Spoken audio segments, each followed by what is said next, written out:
جنوبی امریکہ کے ملکوں میں حالیہ دنوں میں مرنے والوں کی تعداد تیزی کے ساتھ بڑھتی جا رہی ہے، بالخصوص برازیل میں مریضوں کی تعداد اور اموات دونوں میں بے پناہ اضافہ ہوا ہے۔ دوسری جانب اس بیماری کا علاج دریافت کرنے کی کوششیں بھی زور و شور کے ساتھ جاری ہیں اور کئی ملکوں میں کلینکل ٹیسٹ کیے جا رہے ہیں۔ جاپان نے ویکسین کی تیاری کے لیے ایک نئے منصوبے کا اعلان کیا ہے جس میں پہلے سے کم وقت لگے گا۔ ویکسین کی تیاری اور بیماری کے مقابلے کے لیے G20 میں شامل ملکوں نے $21 ارب خرچ کرنے کا عہد کیا ہے۔ امریکہ کی مختلف ریاستوں میں نسلی امتیاز کے خلاف لگاتار دوسرے ہفتے بھی مظاہرے ہو رہے ہیں۔ دارالحکومت واشنگٹن سمیت ملک کے دیگر شہروں کے علاوہ یورپ میں بھی لوگ سڑکوں پر ہیں۔ یہ مظاہرے جارج فلائیڈ نامی سیاہ فام امریکی کے پولیس کے ہاتھوں قتل کے بعد پھوٹ پڑے تھے۔ امریکی صدر ڈونلڈ ٹرمپ نے دارالحکومت واشنگٹن میں 10,000 فوجیوں کو تعینات کرنے کا حکم دیا تھا، لیکن وزیر دفاع اور چیف آف جوائنٹ اسٹاف نے صدر کی درخواست کو یہ کہہ کر رد کر دیا کہ یہ ملکی قانون کی خلاف ورزی ہے۔ امریکی صدر نے حکم نامہ یہ کہہ کر واپس لے لیا کہ اب صورتحال انڈر کنٹرول ہے۔ بظاہر لگ رہا ہے کہ وائٹ ہاؤس اور فوج کے درمیان حالات نارمل نہیں ہیں۔ ادھر امریکہ کے متعدد سابق وزرائے دفاع اور درجنوں سابق فوجی اہلکاروں نے ایک مشترکہ پیغام میں صدر ٹرمپ پر الزام لگایا ہے کہ انہوں نے مظاہرین کے مقابلے کے لیے فوجیوں کو سڑک پر اتارنے کا سوچ کر اپنے عہدے کے حلف اور آئین کے ساتھ غداری کی ہے۔ اس پیغام پر دستخط کرنے والوں میں سابق ڈیفنس منسٹر جیمز میتھیز بھی شامل ہیں۔ حالیہ سروے رپورٹس کے مطابق امریکی صدر کی عوامی مقبولیت میں کمی آ رہی ہے۔ یہ خبریں آپ اردو ریڈیو قطر سے سن رہے ہیں۔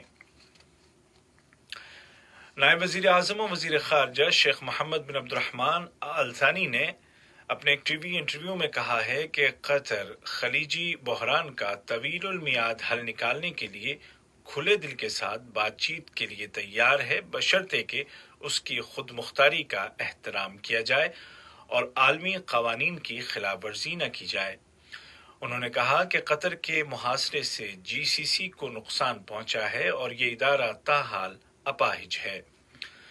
انہوں نے کہا کہ امیر کویت اور امریکہ کی جانب سے ثالثی کی کوششیں جاری ہیں، لیکن فی الحال سعودی عرب اور امارات کی جانب سے قطر ایئر ویز کے لیے فضائیں کھولنے کے سلسلے میں کوئی پیش رفت نہیں ہوئی ہے۔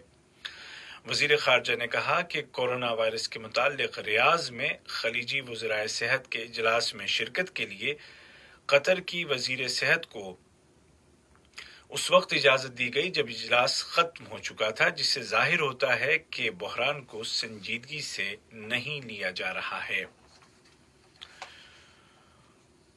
اور چین میں سائنس اور ٹیکنالوجی کے وزیر مسٹر وانگ شی گونگ نے کہا ہے کہ کووڈ-19 کے علاج کی ویکسین تیار ہو جانے کے بعد چین اس کو مفت میں پوری دنیا کے لیے پیش کر دے گا۔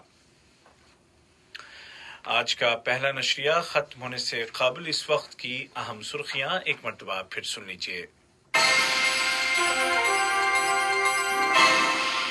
نائب وزیر اعظم و وزیر خارجہ شیخ محمد بن عبد الرحمن آل ثانی نے کہا ہے کہ قطر نے عوام کو کورونا وائرس سے محفوظ رکھنے کے لیے تمام ضروری اقدامات کیے۔ ورلڈ کپ 2022 کے لیے تیار کیے جانے والے اسٹیڈیمز میں 90% تعمیر مکمل کر کے قطر نے ثابت کر دیا ہے کہ وہ ایک محفوظ اور صحت مند ماحول میں عالمی کپ کی میزبانی کے لیے تیار ہے۔ اور ملک میں کووڈ-19 سے ریکور ہونے والے مریضوں کی تعداد 44,338 ہو گئی ہے۔ پلازما کے ذریعے علاج کارگر ثابت ہو رہا ہے۔ اسی کے ساتھ اردو ریڈیو قطر سے آج کا پہلا نشریہ اپنے اختتام کو پہنچا۔ ہمارا دوسرا نیوز بلیٹن شام ٹھیک 7:30 بجے پیش کیا جائے گا۔ تکنیکی معاون سلمان المومن کے ساتھ عبید طاہر کو اجازت دیجیے۔ خدا حافظ۔